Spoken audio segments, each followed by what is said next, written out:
Hey cruisers, if you're watching this video, chances are you are preparing for a cruise to Alaska. And packing for an Alaska cruise can be so much fun, but it can also be a little bit daunting. Now we have full packing lists, do's and don'ts, and packing guides for you down in the description of this video. But today's video is meant to be kind of a fun take on some bonus packing items that I brought along with me on my Alaska cruise this year. Now I'm cruising in May. It's a little bit early season, so I had to think about things like rain and waterproofing and a little bit more chilly weather. However, anytime you're going to Alaska, the focus is really kind of the same. Comfortable clothing that keeps you dry and some great accessories that really improve your cruise experience. So today I'm going to share with you 10 items that I think can totally improve your Alaska experience, most of which do not take up a whole lot of space at all in your suitcase. These are small things that you can pack with you. And of course, you don't need to pack everything on the list. You can just take a look at some of these items, and if they resonate with you, we're gonna have links down in the description of this video. Now, if you're new here, I'm Sherry with CruiseTipsTV.com. We create all kinds of content to help you to make your Alaska cruise amazing. We've been making Alaska packing guides both on our website and here on our YouTube channel for years, and I'm gonna link to some of my favorites down in the description and the comments of this video. I'll actually pin them up to the top of the video so that you can see them a little bit better. If you find this video helpful, please do give it a quick like and be sure to subscribe if you are new. All right, let's talk about item number one. Item number one is so important. I had to make this the first thing that we talk about today, and that is you want to consider packing waterproof or water resistant shoes or sneakers or hiking boots, just some kind of a shoe that is going to keep you comfortable and warm and dry while you are doing shore excursions. Because oftentimes what happens in Alaska is it can be a bit drizzly or rainy, and you can step in just one puddle or have some rain hit you and your feet can be soaking wet and you'll be cold for the rest of the day, and it can totally ruin things. So try to find at least a water resistant shoe. One mistake that some people make is they pack really clunky hiking boots. You don't necessarily need a hiking boot unless you're going hiking, but a water resistant sneaker is a great place to start. And while you're at it, you also want to grab some water resistant socks. Water resistant socks are going to ensure that your feet stay nice and warm and dry even if they do get a little bit wet. Now you can search for all different types of things on Amazon and other retailers for these types of socks, but I'll link to some of my favorites that we have used for years. Since you're going to be packing those water resistant sneakers, I have another super fun find for you. I just discovered these. I found them on Amazon not too long ago, and they are called sneak erasers. Now there's all kinds of different iterations of these little guys, but basically what they do is help you to keep your sneakers clean. And when you're going on a cruise to Alaska, it's very easy for your shoes to get like muddy and dirty or scuffed up. And at the end of the night, it's nice to have a couple of these in your bag to just give them a little cleanup. These are particularly nice if you have a white sole or a light colored sole along the bottom of your sneaker, but you can use them for anything. If you have black sneakers, you could use them for that as well, but they really do their best work on a white sneaker. The next item that we highly recommend that you pack, number 3 on our list today, is some kind of a lightweight backpack. It could be water resistant, that's always helpful. It could be totally waterproof, but just make sure that you pack some kind of a lightweight backpack with you, especially for those shore days. So what might you put in your backpack? Some of the things that you might put inside of your backpack might be phone chargers. You might take a wrap or a shawl to keep yourself warm. A bottle of water is always a really nice thing to take inside of your backpack. There's so many different things. Some people will pack a beanie. If you're going on a glacier excursion, you might want to put some gloves in there. Always some cash for tipping, and of course your photo ID so that you can get back on the ship, and your cruise room card. Those are all really good things to pop into your backpack.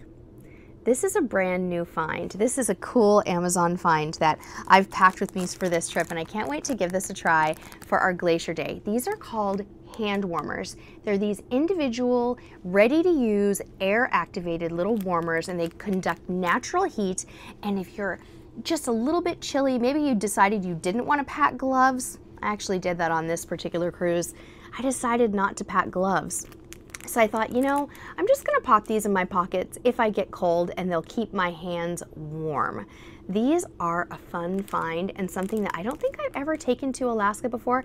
And honestly, I'm not sure if I've ever seen anybody else packing them either. When you're thinking about packing your suitcase for Alaska, one of the most important things is trying to keep things relatively light. Now, of course, you don't have to pack light for Alaska. Nobody's telling you that you have to go draconian and do carry-on only like we do sometimes. In fact, it's probably not recommended or advisable to try to pack everything into a carry-on.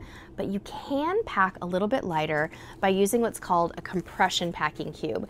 And compression packing cubes actually have two sets of zippers that run along the side of them, and they just make it a little bit easier for you to get your stuff compressed down and to fit into your suitcases. And the types of things that you might want to pack into your compression cubes would be things like your outerwear, your jeans, stuff that's a little bit more bulky that you want to kind of compress down can be really helpful. Now, you've heard over and over again that you have to focus on layers for Alaska, right? It's all about layers, but one of the questions we get from people repeatedly is, what does that mean? What kind of layers should I pack? Well, the most important layer that you want to think about, in addition to jeans, t-shirts, lightweight, hoodies, things like that, are your outerwear pieces. So the jackets that you are packing to Alaska are really important. Now, you could always go with just one jacket if you wanted to, but most people pack a rain layer of some sort, and then they pack kind of a warmer jacket, like a fleece or a puffer jacket, to wear on days when it's actually dry outside but really cold. So that's something for you to take into consideration.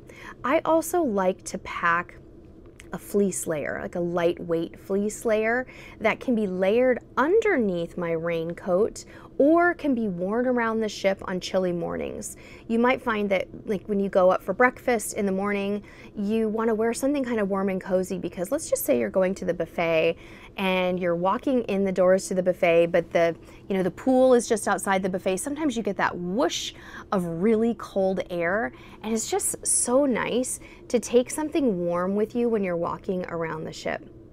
This next item probably won't surprise you. It's travel binoculars. Binoculars are worth every single inch of suitcase space that you can take up with them. I know that we're always thinking about, oh gosh, do I really need this item or do I really need that item? But most of the time, if you leave those binoculars at home, you're probably going to regret it, because there's so many exciting things to see in Alaska. You might see dolphins on the way to Alaska, or in Alaska. You may see whales, you may see eagles, other types of birds. There's just so much to look for, so much to spot, and you really don't want to miss anything when you are cruising to Alaska. A tip for you as well about travel size binoculars: if you're cruising with children, I highly recommend that if you have more than one child, you get more than one set of binoculars so that they can use them at the same time. Another item that I've learned over my last few cruises to Alaska that I really like to take with me on shore days, and I also use around the ship, is some kind of a sling bag or a belt bag. These are just casual, easy to wear. You can kind of throw them over your outfits. I recommend focusing on some kind of a neutral type of a look so that you can wear it with lots of different things, because it's just nice to kind of throw one on wherever you're going. I usually, when I'm cruising to Alaska, I'll take one sort of belt bag or sling bag like that, that's kind of casual, right? This one's kind of like a fleece fluffy one. And then I'll take a bag that I can use more for evenings around the ship, something a little bit more dressy, but that I could also wear on shore with sweaters and jeans. And I'll link to some really cute ones down in the description of this video. Another item that we recommend for just about any cruise, but that has special significance for Alaska, is a waterproof luggage tag. Now, waterproof luggage tags are especially helpful when you're cruising to a cold weather destination, because let's just say you're boarding your ship and it gets a little bit drizzly, and you know those paper luggage tags that they recommend you staple to your suitcase? Well, if you slide your luggage tags instead into these zippable waterproof luggage tags, they're going to protect your luggage tags and make sure that they don't get soggy. That way your stuff can safely make it to your stateroom, which is what we want. The last thing that I pack on every cruise, but absolutely is a must for Alaska, is a foldable pop-up travel hamper. These are so great because they help you to keep your stateroom a little bit tidier. What you do is just find an empty space in your closet or in your stateroom if you don't have room in your closet. And then as you go, you can just pop your dirty laundry in there, and when it comes time to pack up and go home at the end of the cruise, everything's right there, and it's just really easy to fold up and put back in your suitcases.